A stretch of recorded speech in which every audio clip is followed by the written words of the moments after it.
Let's go.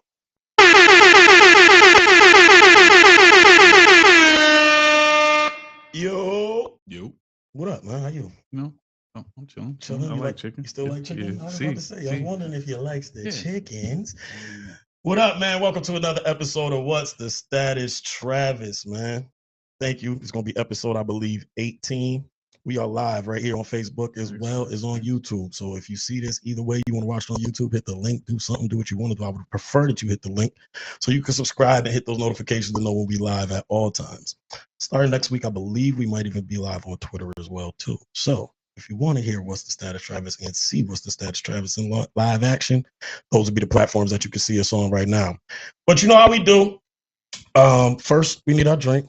You feel me? And we definitely need our music. You feel me? Let's get to it.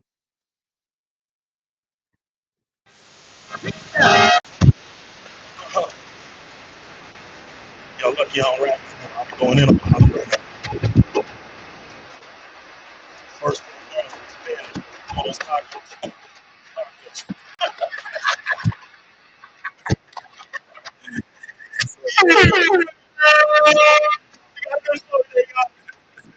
Definitely got a good one. Feel like I can't hear myself talk. Got the volumes up. Cold as a motherfucker out there. I ain't even know the weather today. Just let the beat talk. You know what I'm saying? And let y'all know it's cold as fuck. The weather. Mother Nature been telling you for days. What the fuck I gotta tell y'all? It's gonna warm up. It's Friday. Go get a fucking drink. Huh? It's Friday. Go get a fucking drink. Hold on. God damn, man. Ready for this? Let's do it. Hold on. Let's go. You feel like I'm giving you 16. When some of these cameras go off, I'm at you. I got 16 for you, nigga. Yes, nigga. Talk about. Let's feed him out. Let's go. Like I said before, I'm going to say it again. Welcome to another episode of What's the Status, Travis. This is episode 18. I'm your host, Trav. Who I got next to me? No. Ali. No, just Ali. His mama named him Alejandro. I'm going to call him Alejandro. My dad did that too, though. Okay. His mama, what do he say? His mama named him Cassius. I'm going to call him Cassius. Man, what it look like, man? You been good? You been all right? Stay warm? Had a safe trip out here. If y'all don't know, you don't now. My boy be having to travel to come see his boy, but that is hard work and dedication, okay? God damn it, and I love you for it. Because somebody out this motherfucker is fake sick today, if you can't tell. It was supposed to be three of us. Yeah. All three of y'all was supposed to be on here. Shout out my man Ray. Take care of yourself. You know what I'm saying? Hopefully you feel better, man. Hopefully, you know what I'm saying? Somebody make a GoFundMe for his medicine ball. You know what I'm saying? I hope you're all right. I remember that one time you packed us all up with COVID, but we ain't gonna do that today, okay? You need a fanny pack. Fuck out of here. But listen, man, with that being said, before we get into the actual proceedings this evening, I do want to take some time to serious this out just a little bit. Over the past couple of days, we have lost a few people of the community in Auburn, New York. A lot of them, two of them, are family of close friends of mine and people that I've known for a very long time. So for that, I just want to send my condolences to those families as well, too. First off the top of the show. So condolences to the Overstreet family personally that I know of, Khalif, Malcolm. I know Darnell, Miss Mary was always out there on that porch, always very pleasant when we would come by down on Parker acting up, any of that. So I just want to send my condolences to them. I also want to send my condolences to a close friend of mine, Tashelle Wingate, and her family as well, too. I wasn't able to make the candlelight visual today. However, I do want to show y'all that I'm thinking about you and praying for y'all. So again, from us, What's the Status, Travis, and me personally, because I know y'all, my condolences to y'all. All right. Rest in peace, both of them. All right. Let's try and get to it. As I said, the weather's cold as fuck, so we're going to skip that. But it was crazy. So today was an interesting day. A lot of things happened in my personal life, but we'll leave that alone, right? But it's what don't kill us make us stronger, right? But with that being said, I was able to have a very powerful conversation with my mother today, which it's ironic when you go through shit, that's usually the person that you end up sitting down with and the one that knows you the best. So she's able to kind of talk you through your times of, I guess, frustration. It wasn't nothing that big, but just something I needed to talk it through. But through that came up something for me and her. As a younger kid, I've always been somebody that you just can't tell the sky's blue. I needed to know why, even if it's looking like that, right? Me and used to butt heads about that a long time. All the time. And in that, I think a lot of times, because me and my mother are built the same way, we end up having a source of contention, or we have a source of, yeah, that's what I would say. I say a source of contention, or a source of, when we first initially get into conversation, we got to feel each other out, in a sense. You get what I'm saying? Yeah. Like, are we going to be defensive with each other? Are we going to have just a regular mother-son conversation, things of that nature? And ultimately, it basically brought around the conversation for me, which is going to be the phrase of the day, is the power of assumptions, right? I think a lot of us, when we caught up in the shit that we going through, we forget that life is happening for other people as well too, right? We forget that because we process things or process pain a certain way, we can't expect that the other people will do that as well, right? Personally speaking, my mother lost her mother, you know what I mean? And we lost less. And obviously a lot of family members have lost that as well too. And we've all been grieving that in a certain way. And I think today was just a breakthrough day for me and my mother. And I think we always have them. I'm always a preacher saying that we grow, you know what I'm saying? Every day is another opportunity to grow. And I just want to say, I think the power of assumptions, not only just being aware of them. When you go into each conversation, if you love that person, if you care for that person, go in it with the clear slate mind. Yeah, they might have done something that you might not deal with. It's not to say that you can't discuss that within your conversation. But if you want to get to that point, at least allow them, hear them out to the extent so you could get that assumption of you have to be contentious or you have to argue off the top. I'm sorry for rambling on, but it hit home for me today because it was just a powerful conversation that's been on my mind since I left. We had that conversation like 11 o'clock this morning. So for you, let me ask this question. When I say the power of assumptions, what does that mean to you? How does that resonate to you in your life?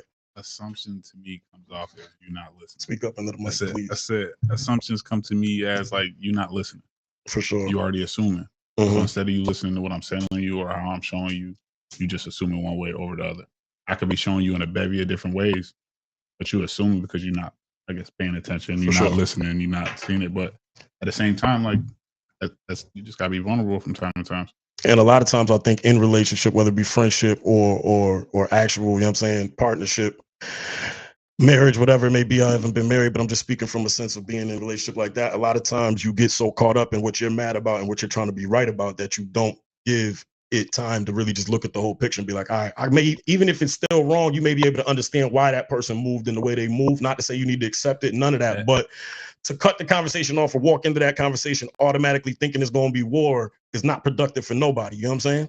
So when you assume, you leave out the fact that you have to be understanding. For sure. So for you to get past that level of trying to figure out whether you need to be defensive or not is just listening. Mm-hmm. If I understand going into this situation, it's a tough situation to talk about. We about to have a weird, awkward conversation. Why would I feel some kind of way? That would lead me more to be more vulnerable in that sense. Because I know it's going to be difficult for you as it's going to be difficult for me. But a lot of people don't go into it thinking that way. And it's hard sometimes. It's hard because ultimately to walk into a situation like that, we don't got to stay on this long. I just think it was very clearly as pivotal because we extended the conversation so long. But it's like a lot of people, it's hard for us to go into that situation not knowing. I know for myself personally, it was hard for me a lot of times, specifically with mom, to go into a situation and talk to her from a space of understanding where she's coming from. When I was younger, especially. And you used to deal with that as well too. You get what I'm saying? You helped me with that. Like I used to come in with my thought, and a lot of times, if you think about it, that's why I would cut people off a lot. And talking to them, I still do and apologize for it a lot. But it comes from that. You know what I'm saying? It comes from, I think, needing to be right. But also when you go into a conversation without the need to be right, I think you get more production out of that conversation. It don't come off to me as a need to be right. It comes off as a need to be heard. Facts. Because you're not really trying to like be like you're on right. You know what I'm saying? Like, that's not how you moving. You know and what that nigga Nori said, I got a that's offended. But but like I said, once you understand that the conversations is different. That's a fact. Self-awareness for sure. All right, moving forward, man. I had to tell you this shit bugged me out. We're going to not so quick hits, by the way. If you don't know what not so quick hits, it's about the same thing we just did. We get to a topic and we think it's going to be a quick hit and we end up rambling for about 3 hours, but we're going to try not to do that today. We're going to try and keep it quick part of the not so quick hits. First one on the bubble though, shit bugged me the fuck out. So I'm scrolling through this such illustrious, incredible social media content, Snapchat. I was going through that, right? And I'm seeing where I get all my facts at, okay? If you see me speaking any facts, it's not from CNN. It ain't from motherfucking Channel 9 News. It ain't from Spectrum News Channel 1. Sniggity snap doing this. That shit look crazy on camera. Chill, bro. Hey, yo, but nah, real shit. So I'm scrolling through, and this woman is going off, okay? And she is going off talking about, okay, guys, I'm going to divorce my husband because when we were at the Super Bowl and they put Taylor Swift up on the Jumbotron, he booed her with his friends. She went on to say, that action was only indicative of our entire relationship. It's indicative of our entire relationship because that means you don't even care where I'm from. Let me go further. This is her exact words verbatim. She then says, oh, he likes Taylor Swift. He has brought me to Taylor Swift things. He listens to Taylor Swift in the car when he's with me. So he just booed to be good with his friends. And when you see that, ladies, that is a boy. That is not a man who can make his own decisions. And she had the fucking divorce papers on the camera. Oh, this was a publicity stunt. She did it, though. Oh, my God. So I just want to say, well, first off, elaborate. I ain't got to like Taylor Swift. I ain't gotta like her. Don't make this serious because this is some funny shit. That's what I'm telling you. Don't fucking deep dive right now. Do not, nigga. Right, let's talk about real shit. That was a publicity. Is she crazy or not crazy? Crazy as fuck. Crazy as a motherfucker. This bitch is cuckoo for Cocoa Puffs. If anything, please sign that paper as fast as you possibly can. I hope you was broke, and I hope you ain't had no money that she could get from you. I hope just let her go. Okay? Because it was funny. Because when she is over there by herself listening to T Swift albums with no man, you gonna win, my nigga. I'm telling you. You gonna be the one. I'm telling you. Shout out to him. Shout out to him. You know what I'm saying? I'm rooting for you, nigga. All right, next one, the shit bugged me out too. I was definitely, you know what I'm saying, bugged me the fuck out. So you know they got this thing about women, they all across the world, these men are just trying to prove that women are not equal all the time. So in Romania, they had an MMA fighting league, and in this league, they put 3 beautiful IG models in the ring with 2 certified. This sounds like a bad idea already. Listen, with 2 certified MMA fighters and rung the bell for 3 rounds. No way. These girls was getting their ass whooped. Everybody who this shit was not funny, yo. Need a charge. The commissioner needed a charge. That's crazy. Like, wow. I don't even know if it's a president of Romania, but that nigga need a charge. what they be calling him over there? The prime minister. He need a charge. Whoever green lighted them 3 girls going in there against. Now they didn't even put them against like. Did they have headgear?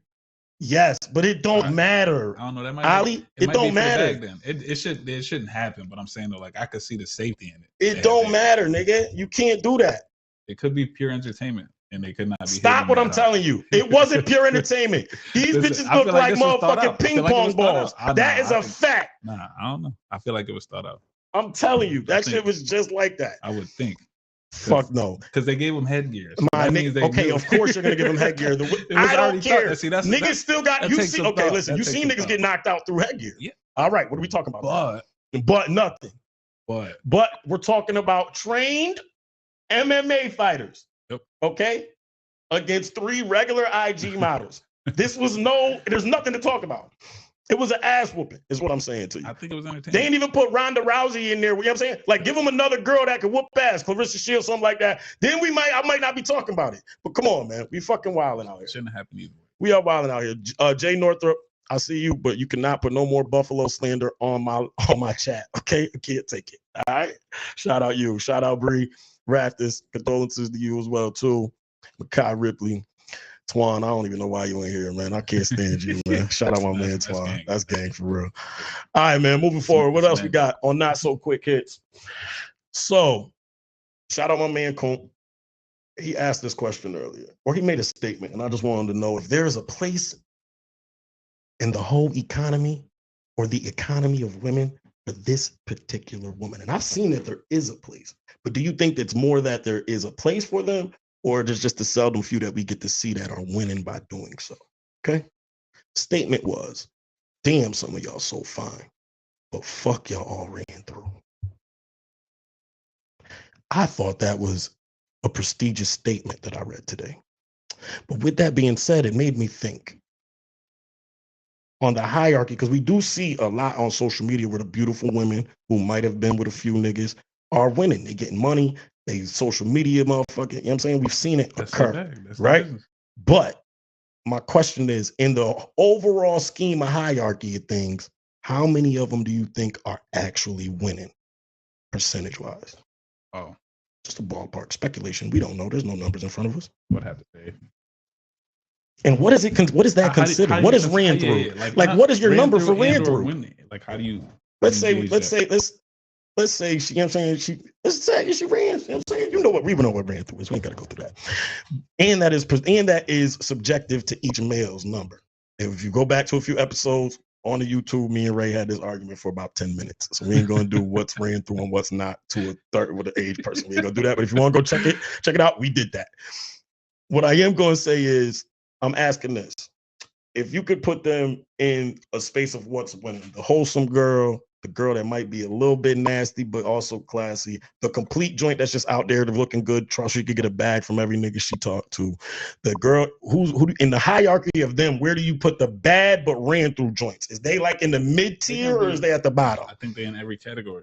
You think they got a bad but ran through in each category I just named? But you got to see, then you be defining ran through. So then that's a number or a standard that shouldn't even be happening. Let's make up one for argument's sake. Okay. Oh my God.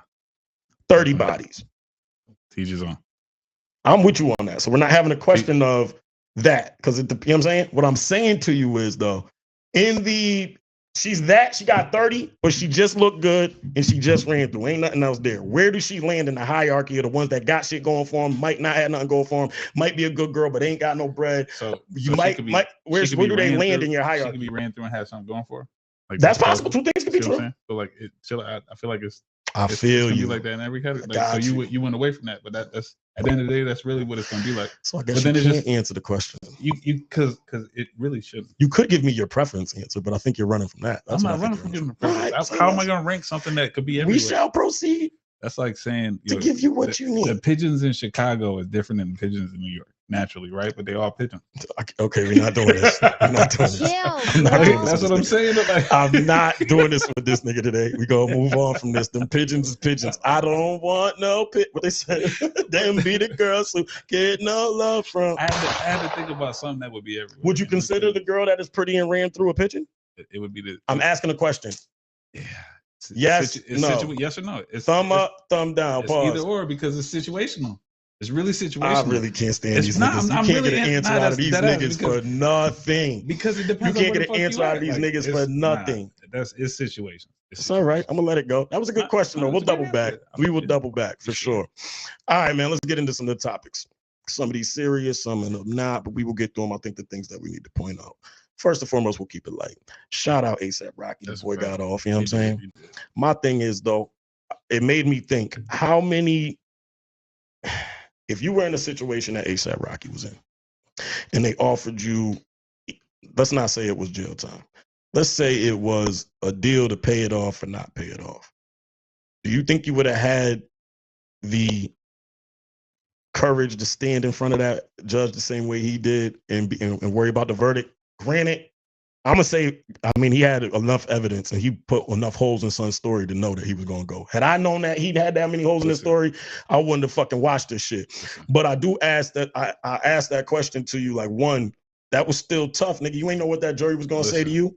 That man did that he did that to fight for his namesake and business purpose.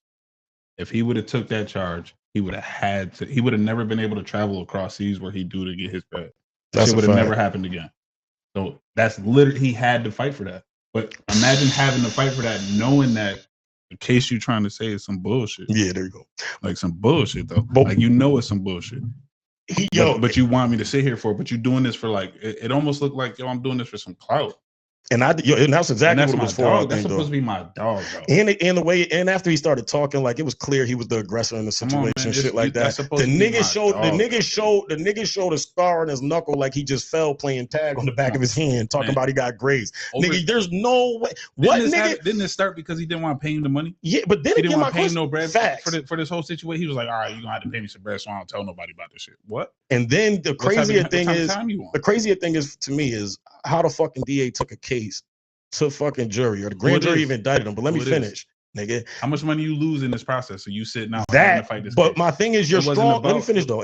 The strong evidence that you had was you let him go back and get the motherfucking shell casing. He shot.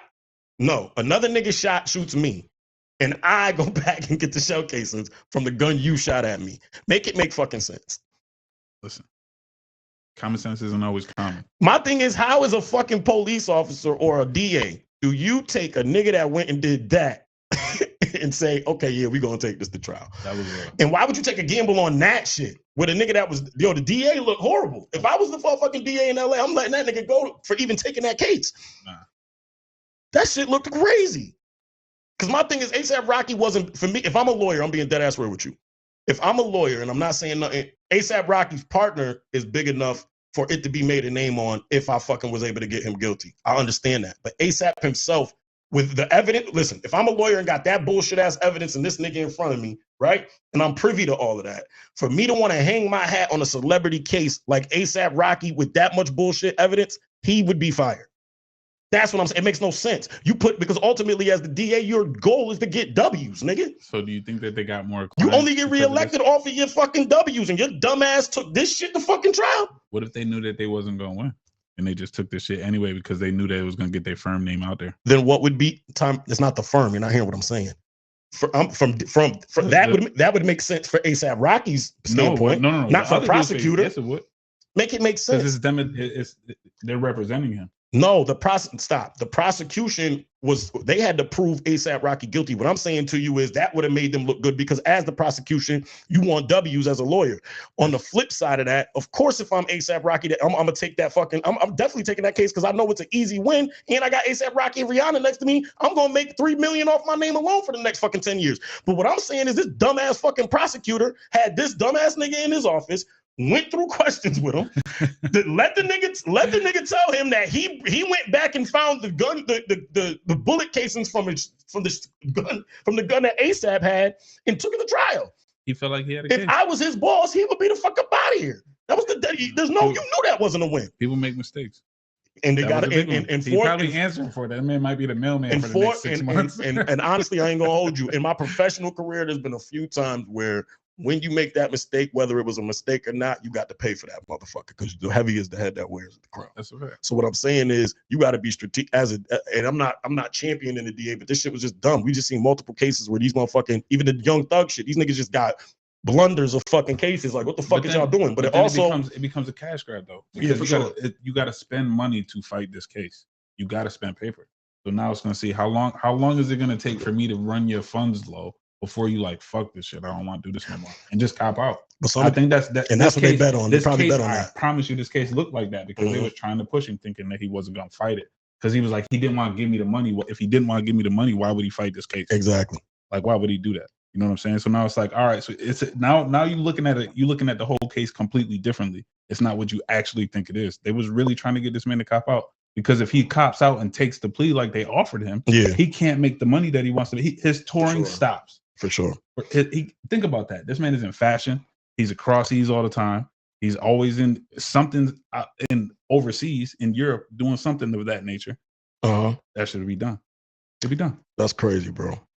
But all right, moving forward, we did it. We did that. You know what I'm saying? Yeah, we did. All right, moving forward though, it is kind of. I did want to ask this. Obviously, he's a rap. There was a beef between ASAP and his friend that got him in that situation. But I was just thinking too. I posed myself this question. When we had rap beefs back in the day, I keep saying back in the day, I'm old as fuck, bro. I ain't old. That's crazy. Whatever. But anyway, as we looked at them as beneficial to the culture. Granted, there was some levels of violence and shit like that came up, but it was the sport of it. It drove the culture along with the money that came in the culture for anybody that was involved. Does that make sense to you? Yes.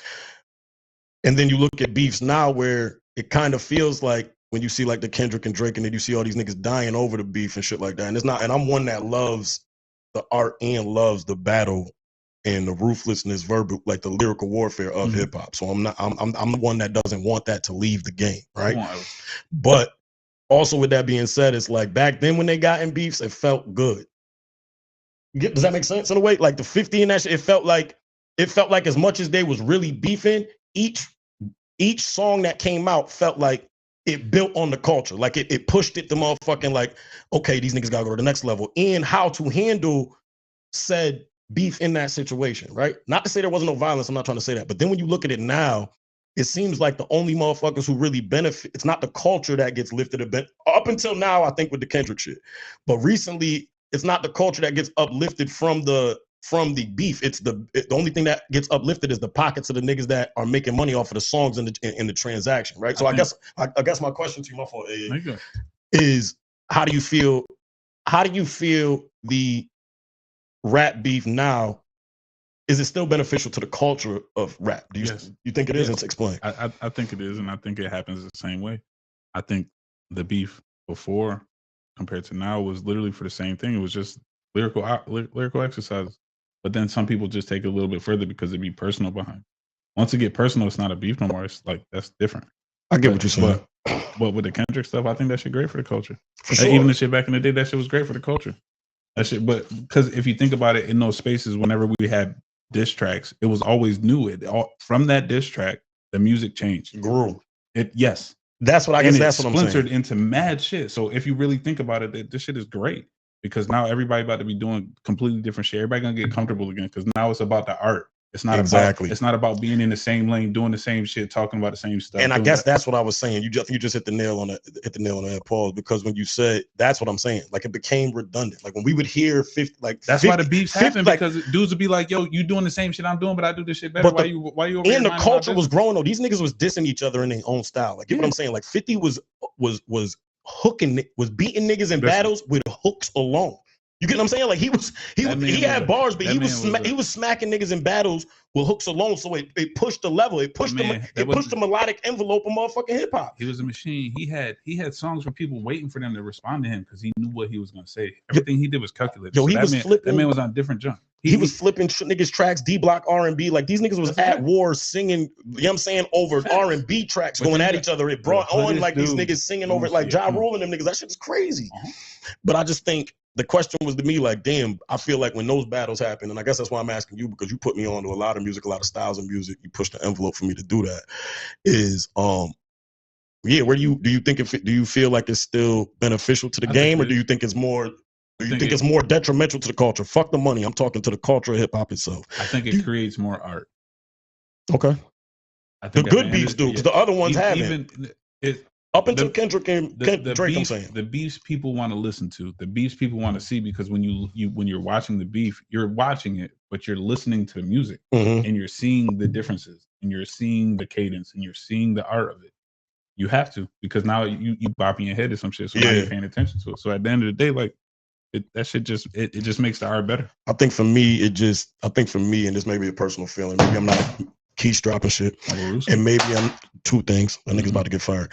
Two things. Who's fucking with you? Two things is just that I just don't. It doesn't feel like the culture move. It feel like because it's the same shit. They allowing niggas to go to it, and the niggas that was really beefing, it wasn't a good rap beef. Like we didn't get a good rap beef until just now with Kendrick and Drake, which is why it feels like the culture's going forward, because it was literally a battle. For the lamest terms, it was a battle between what mainstream is giving and what Kendrick was trying to give as well too, right? And I think it brought back the individuality. It brought back niggas having to push the envelope to find their own sound. So you're right. I'm agree with you when it comes to this battle. But if you think of anything in between, like the whole Vinazes and now, there was nothing like that. Nothing felt like that. You know what I'm saying? Nothing felt, no battle, no beef, nothing felt like that in between that time. We went from the Nas and Jay-Z rapping, right? Yeah.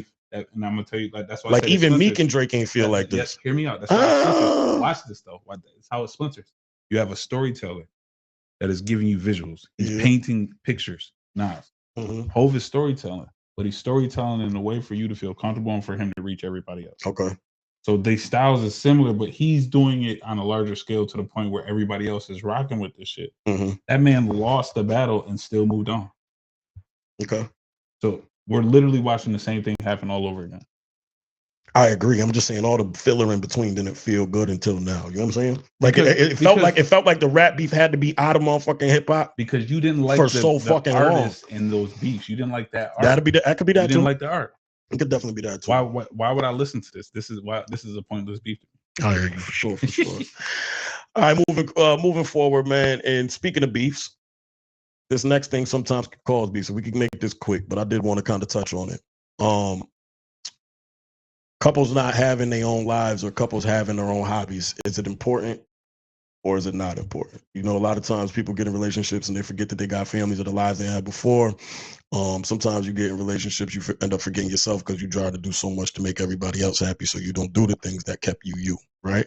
Thanks. And that's vice versa, not just men to women, but women to men too. You know what I'm saying? What I'm asking is, as two men that have been in long-term relationships, got kids, shit like that, like how important is it for you and your significant other to have, from a man's perspective, specifically, how important is it for you and your significant other to have their own lives and own things that they need to do?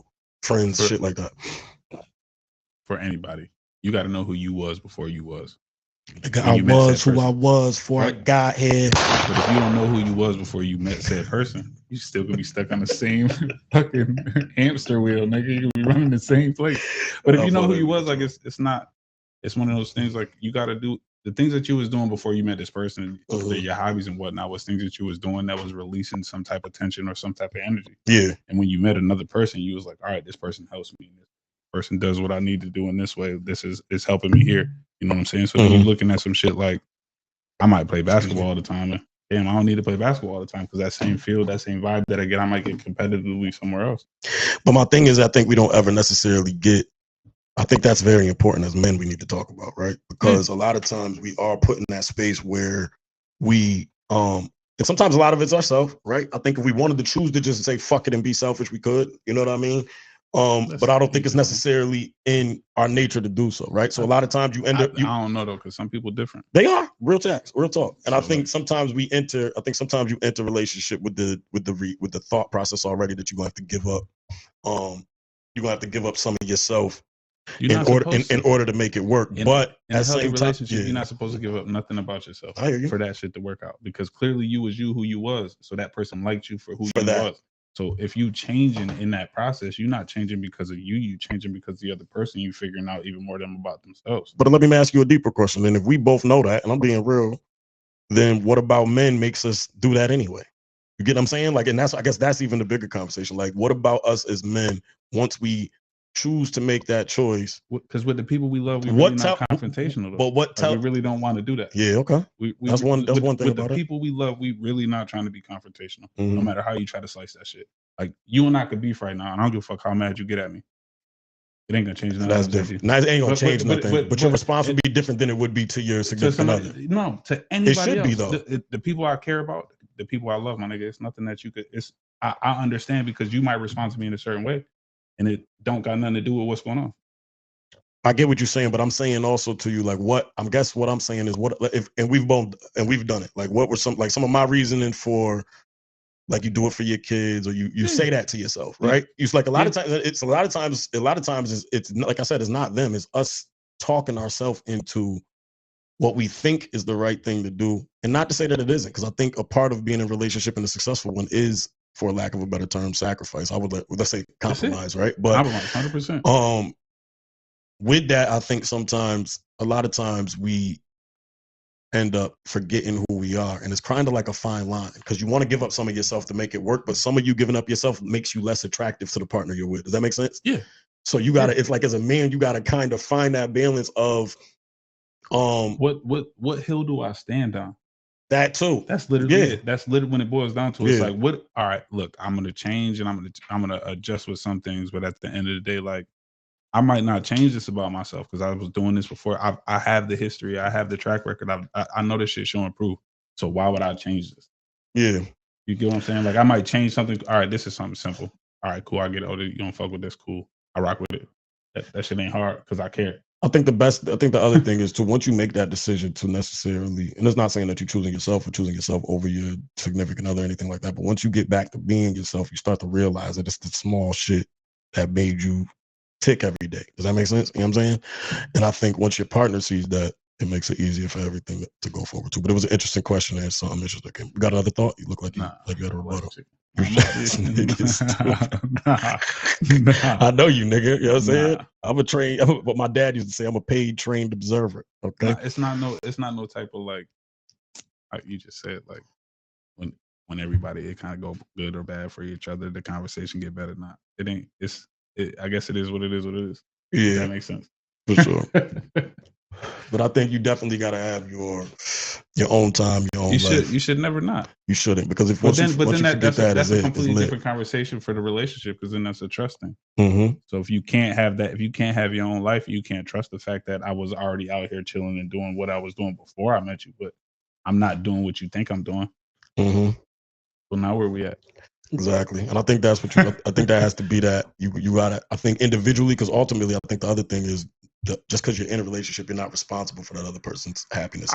I'm not supposed to make you happy. You're supposed to already be happy. You know what I'm saying? Exactly. You're supposed to already know you though. Not necessarily be happy. You're supposed to know you. I get you. If you don't know you, then how can you genuinely be happy? I feel you.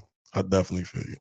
And speaking of hobbies, no, it's not a hobby. Let me stop playing. That was gonna be crazy. Chill, bro. I don't even want to know. Shout out Trizzy. You heard Trizzy? Chill, bro. Shit, but nah, I do want to say this. At first, it's easy to look at. Damn, it was tough. I had to go ask my pops, man. So this corrections officer protest is getting real, bro. Yeah. Seeing army people coming in this motherfucker, all types of shit. You got to give them aid. That's you got to help out the people that's trying to actually be there for the safety of them. But what I'm saying is also it's a twofold thing.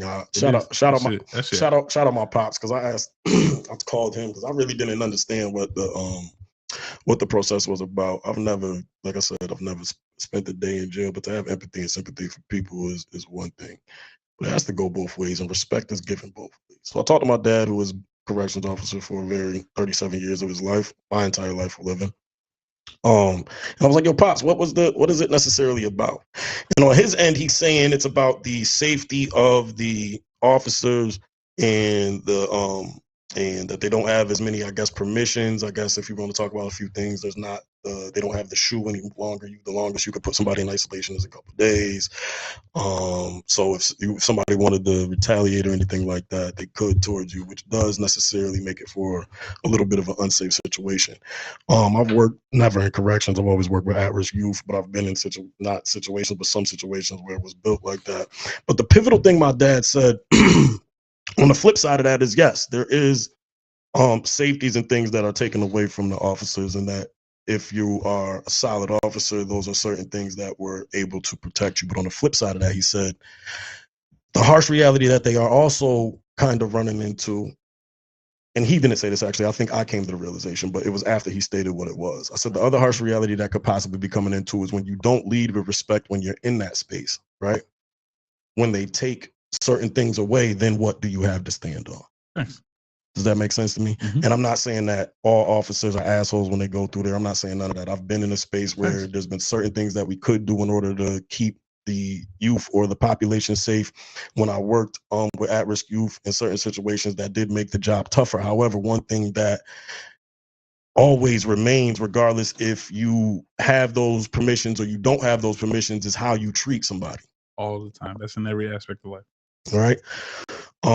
So I'm not out here just trying to make any comments about that, but it was just interesting to hear someone who spent as much time in there as is well respected from that end, from that side, working from that end, to kind of have that perspective. So I wanted to say to you, like, how did you think about that? Do you think do you think more of the tension is because coming from the lack of respect for from, I guess, I think guard the inmate and the in conjunction with the rule changes, or do you think it's just the rule changes and they should kind of trying to find a way to work it out? I think in each level everybody has an issue. For sure. And the issue with the strike is that everybody's had enough.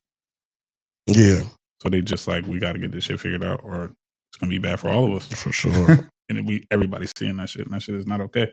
Yeah. At some point, figure this shit the fuck And out. ultimately, my biggest thing is I just want everybody to be safe. The guards that's in there that got to go to work, and then those people and those people that are in there at as the well. same time, if you want to be safe, you gotta provide that same safety, same level of safety.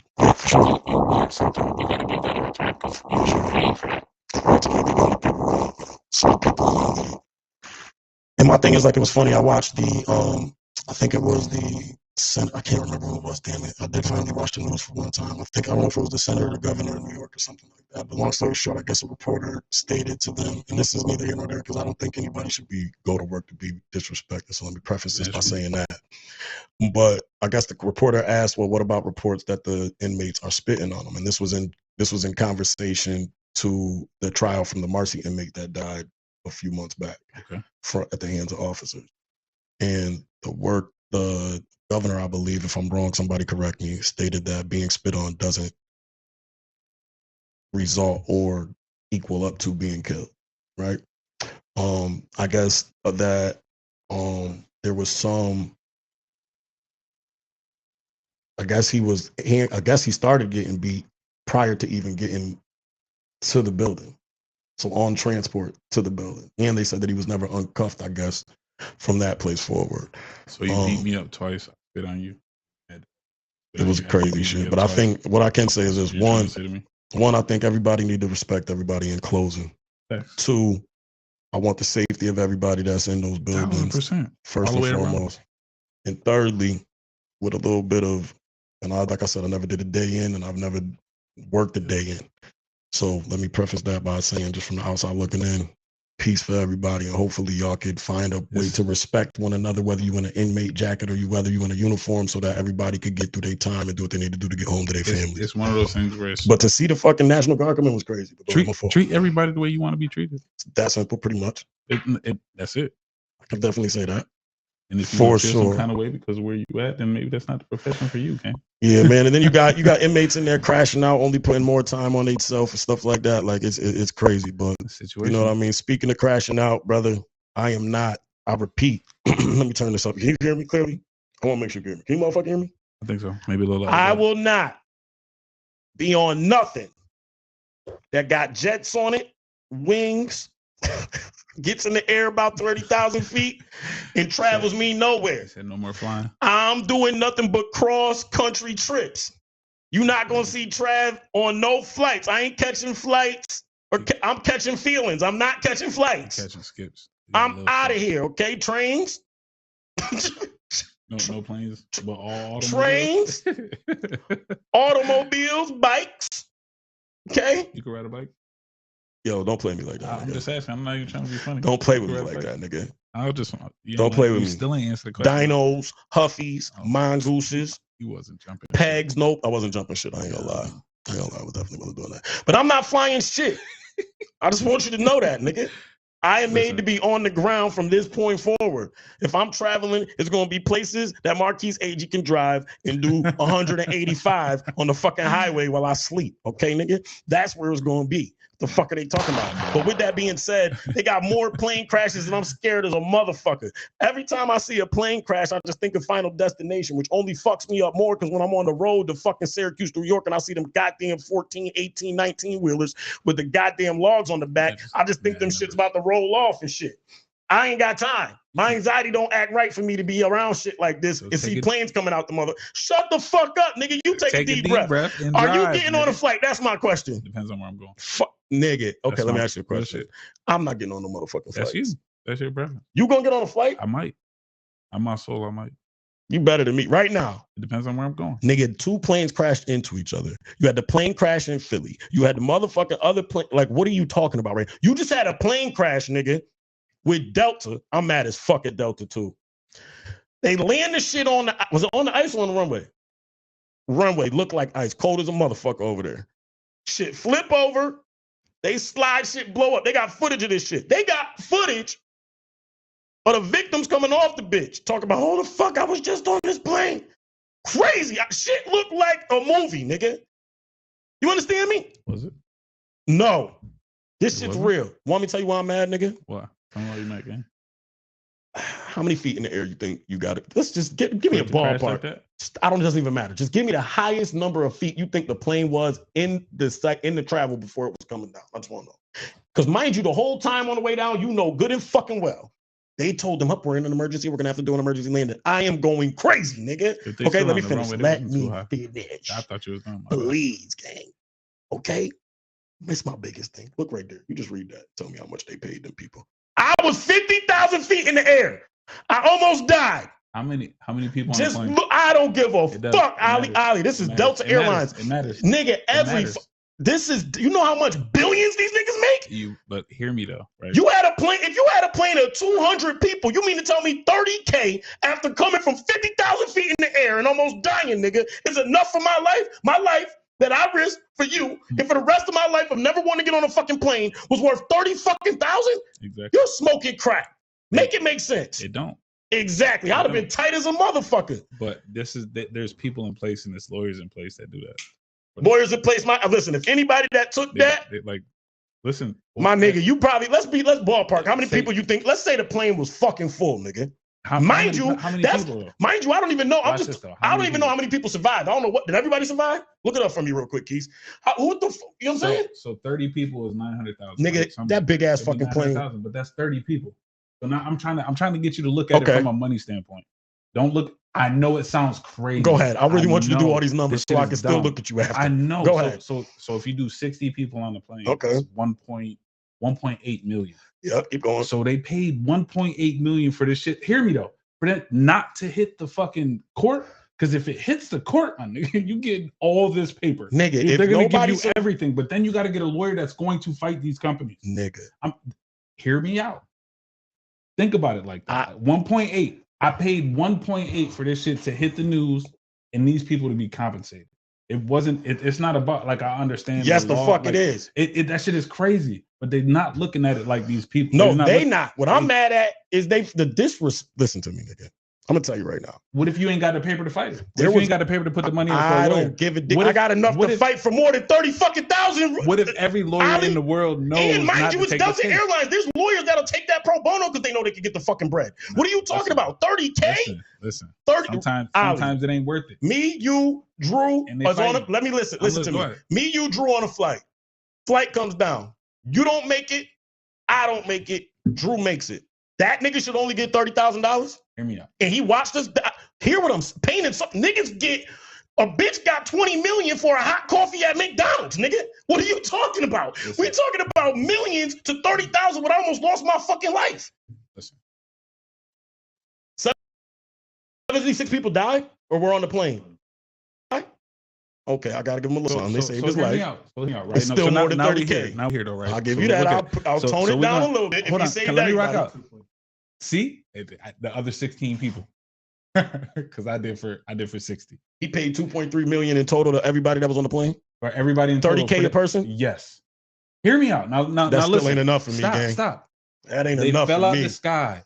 They survived. I didn't know there was no casualties. So I thought you're right. You're right. I'll be letting you go ahead. They fell out the sky. They survived. They still here. So that means they went home and was like, fuck, that shit really just happened. And then a couple of weeks down the line, they would not even, probably like 3 or 4 days later, this company was like, yo, that was some bullshit. That shit should have never happened to y'all. Yo, for your time and suffering, I'm gonna throw 30K at you. And they probably got some shit like, yo, fly fucking free forever. Like, are you kidding me? The fact that they so then you like I survived. Like, nigga, I'm if they survive, I'll take a little bit of my heat back. I'll take a little bit of my heat back if nobody died, because that's a bad nigga. But 30K is a low ball, my nigga. Listen, I'm just being. I wasn't expecting this. You expected 30K to get on the plane? I'm expecting more.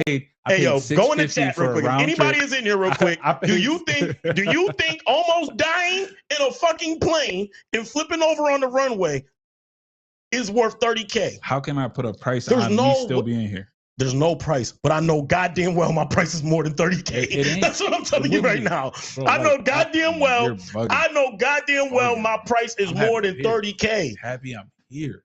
You kidding me? Me too. Oh, and you gonna give me 30K? Nigga, what? What? You better listen. What? My nigga, okay, let me ask you a question. Come on, man. 30K goes.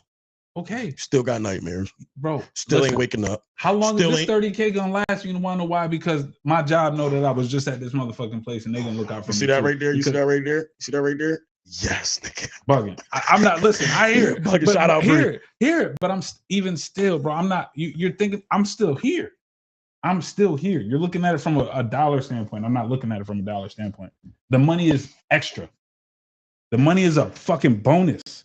I'm you here. are the most. I'm just saying we gotta agree to disagree. I know you hate me about this. I don't hate you at all. I know you don't. When I say shit like this, all I'm gonna say to you is this, gang. That's all I'm gonna say. I'm still here. I love you. We have to agree to disagree. I'm cool because there's no nigga when the I'm not looking at the dollar amount because I wasn't expecting the money. I'll give you a prime example. Not gonna say nothing specific, whatever. Keith had to drive me home from a situation in Carolina. That's probably why I want that nigga to drive me everywhere out of town. You understand me? Said situation was a slight emergency. Thanks. You hear me? 30K might have been okay for that if I was really on timing. I'm gonna tell you, but my thing is let me finish. Here's my biggest point. Let me finish my point. Crazy thing to say. No, I'm gonna tell you. No, I'm not gonna. Oh, feel me? Because you're proving my point. No, I'm not. I'm gonna finish it for you right now. Go ahead. One, we didn't get nothing, so I'm not proving no point, and nobody tried to. Okay. So I'm not proving no point. Okay. Because I was happy for what you're saying. What I'm saying to you is though, okay. I'm mad you started that shit.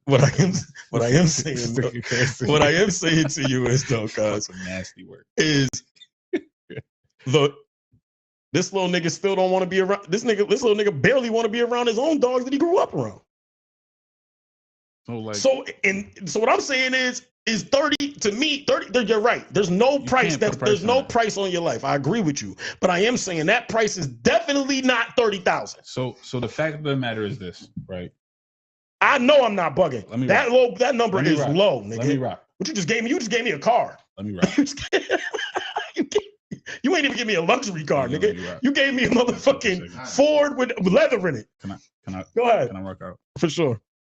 I decided to buy a plane ticket to go see a loved one. Right? And my plane goes down. Okay. And I survive. I'm with you, Ali. Let me rock. And I survive. You think I'm thinking about some money on the back end? Not at the moment. And the fact that you even putting a price on that is nasty. No, it's not. What's nasty is the price that they. No, you're right. It's nasty that they put 30,000 as the price. No, that is nasty. Come on, bro. Like, what are we? I'm giving you some shit. They really don't have to do shit for you.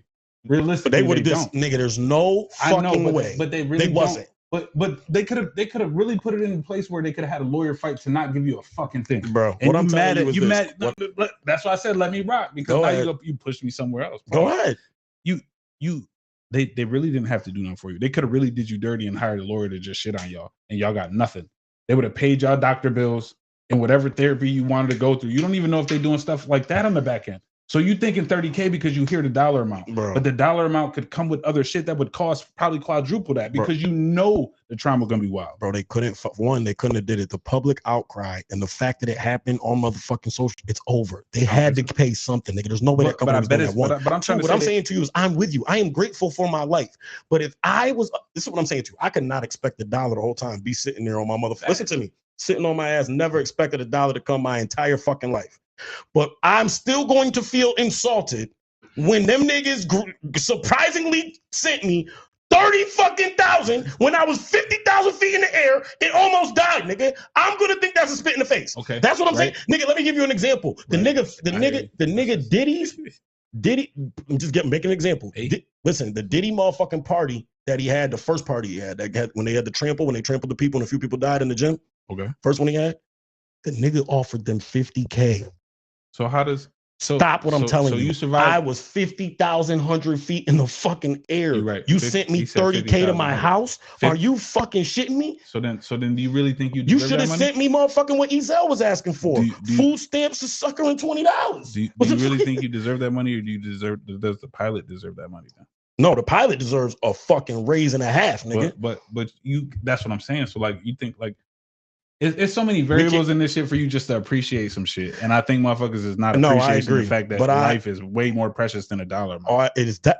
Who is saying that? Nobody's saying that's not the case. What I am saying, but you mad at them giving you $30K? That's exactly what you mad at. No, what I'm mad at, nigga. It's not $1 amount on life because $30K. What I'm saying to you is that low ball number. There's a number, regardless, that is still a smack in the fucking face for what you go through, my nigga. But like that's what I'm saying. You don't know that they paying for other shit too at the same time. Like they could be paying for their therapy. They could be paying for their doctor bills. They that's not paying for all of that shit. You don't know that though. You don't either. So what are we're talking about what we know. And what we know is 30K ain't enough. Some things are meant to get out. If 30K was enough, it ain't enough, nigga. It's not. I'm just being real with you. I'm happy I'm here. Me too. Yeah. But I want to be happy I'm here and able to pay for the next 50 years of fucking trauma I'm through, and I don't want to go see nobody on the plane. I'm investing that 30K. Fuck are you talking about? You're better than as you my should. My job gonna hold me down with my salary because that's a traumatic experience. Speaking of plane crashes, and we are gonna close this out here. My brother Ali is here. I gotta see. I'm saying switch shit up. I gotta go towards these people's strengths. And one thing he is strengthful. I say strengthful. Is that a word? I don't know. Look it up real quick. Somebody do it. That's just how niggas say strengthful. Like, I swear for goodness, this boy is crazy. Yo, I'm doing it. I'm doing it. What I say, strengthful, bro. It ain't a word. Thank you. We made a new word. I don't know. This shit don't make no sense. That shit hurt to hear. It was hard to say, nigga. I was surprised that shit came out like that. That shit was hard to fucking say, nigga. Fuck you. Listen, my boy is good and passionate about music, passionate about fashion, but also passionate about his movies. So while you're here, I wanted to see this in closing. Since life has been like an action movie, all these plane crashes and shit going on, what are the top 3 movies, action movies that you've seen so far in 2025? Action? I would honestly, I just watched The Gorge on Apple TV. I heard that was fun. Is it a series or is it a movie? It's a movie. It was a movie. It came out on Valentine's Day. That shit was tough. I'm gonna watch that. Action movies. I would say that would be the only thing I've seen action in that. Like, I would say Captain America probably gonna be one of those. I just dropped, didn't it? Yeah, it just came out, but it's got to be one of those things that you want to go see it because it's mad long. Like what? All Marvels is like 2.5. 2.5 hours. Our Marvels is like 2.5. But action movies, I would have to say, because you said 2025, so that's we here like a month and a half, 2 months right now, realistically. So I would have to say The Gorge. There was a movie that came out. Who was it? It was a Jamie Foxx and Cameron Diaz movie. Yes, that movie was tough. You watched that shit was on Netflix. That movie was tough. That shit was tough. Kind of corny, but it was that shit was tough. You bugging.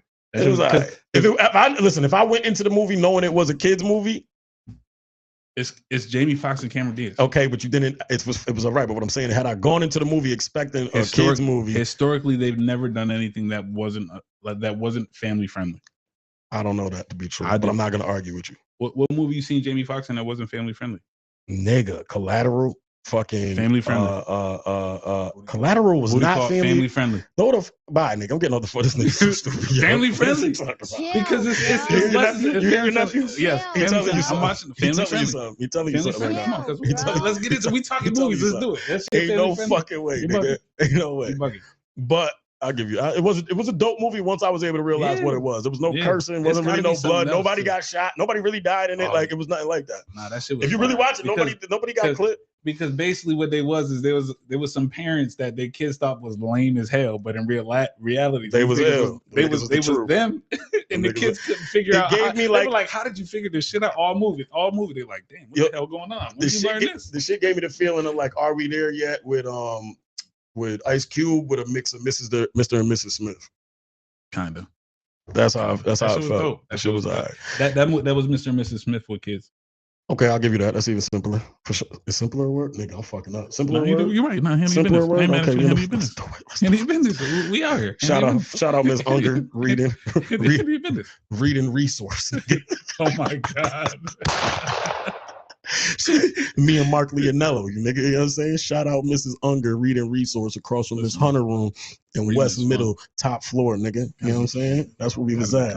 That nigga Keith was in there stealing niggas' lunch and shit. It's some movies on. Nigga Keith, yo, time out. I just want y'all to know Keith used to be a violent man. He's changed now. He has never been that. A nigga knocked out Mr. Driscoll. Yo, get back to the goddamn movies, nigga. What is we doing? This nigga Travis Messi over here. This nigga got a 10 on his back right now. Oh shit! All right, man, we about to get out of here. The last movie I liked was. Nah, I'm waiting on the movie right now. What? Sinner. Or yeah, Sinners. That's it's either Sinner or Sinners with Michael B. Jordan. I watched I watched Watchers. That was alright. Watchers was alright. Watchers, yeah. It was alright. Wait. It's the shit with the blonde hair girl from Man on Fire with Denzel Washington. Remember when she was a little girl? She older now. Yeah. She in the woods and shit. They can't get out type shit. Yeah. It was alright. It was that was nah. It wasn't ill, but it was alright. But the one I just watched that was fun. Was dope. Nope? And kind you of. Never seen Nope? No, I didn't see Nope. Oh my god. That's what that was a Keenan Peele. What? Not Keenan Peele. It wasn't Keenan Peele. What's another nigga name that be with Keenan Peele? Jordan Peele. Is that his name? Jordan. Yeah. All right, but that shit fire. The last one I was gonna see that went with the flight shit was a Flight Risk. I want to see that shit is fire. Mark always do. You ain't see it yet? That shit is fire. If you go watch it, we'll talk about that. That shit was fire though. That shit was definitely dope. Well, look, man, welcome. Thank you for coming to another episode of What's the Status, Travis. I'm your host, Travis. My boy, brother Ali. Again, I do want to send my condolences to those families again. Miss Mary as well as my boy Shy and Tasha Wingate and her family. My thoughts and prayers are with y'all. And if y'all need anything, let me know. Welcome to another episode, or thank you for coming to another episode of What's the Status, Travis. And we out. Yeah.